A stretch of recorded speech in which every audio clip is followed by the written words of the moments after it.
Hello friends, today on The Landing Point, the casting director's mistake. The year is 1955.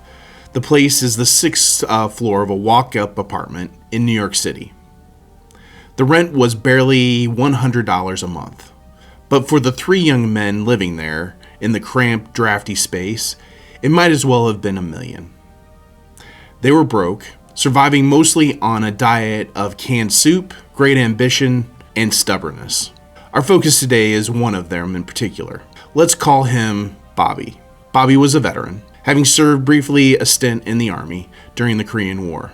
He'd used his GI Bill to get him to New York to study under a legendary acting coach. But studying acting doesn't pay the bills, so Bobby took up a job with the post office. 6 nights a week, he stood for hours, sorting mail, his feet aching, wondering if the glamorous life of the stage would ever actually find him. His roommates weren't doing much better. One was an ex-Marine from California who had been voted least likely to succeed by his former acting classmates. He had a quick temper and kept getting fired from jobs, including a stint as a doorman where he refused to open doors for people he didn't like. Well, we'll call this person Gene. The other roommate was a short, quirky kid who was so broke he frequently slept on the kitchen floor. He had originally wanted to be a jazz pianist, but gave it up. He was now typing medical records at a psychiatrist's institute to scrape by. Let's just call him Dustin.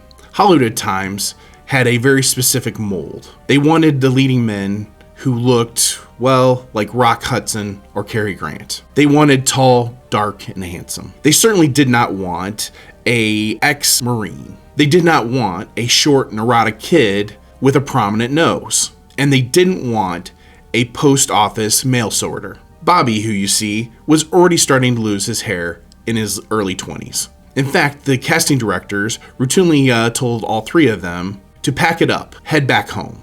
They simply didn't have the look. The three misfits made a pact. They promised they wouldn't quit. They pushed each other, rehearsed together, and refused to let rejection break them. Years crawled by.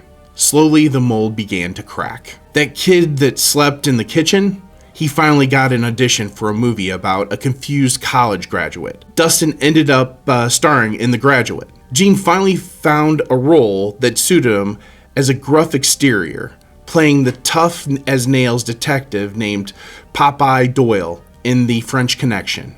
And what about the quiet mail sorter? The one who spent his nights organizing letters and his days dreaming of the silver screen? He finally got a break too.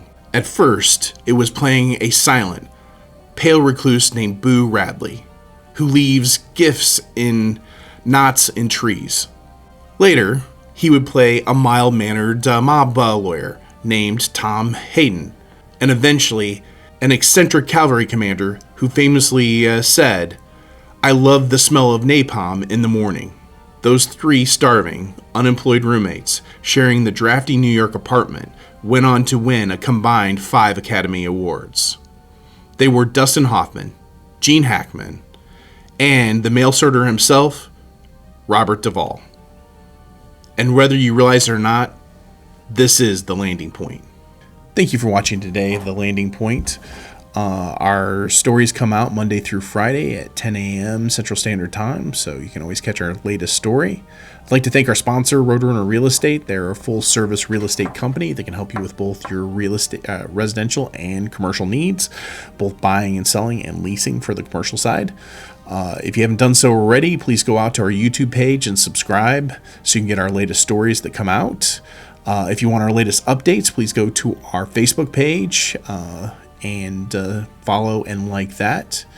And then for those of you that enjoy just listening to stories when you're out on the drive, we do have our podcast too that you can hear the same stories. Thank you for listening to today's story, and we'll catch you next time.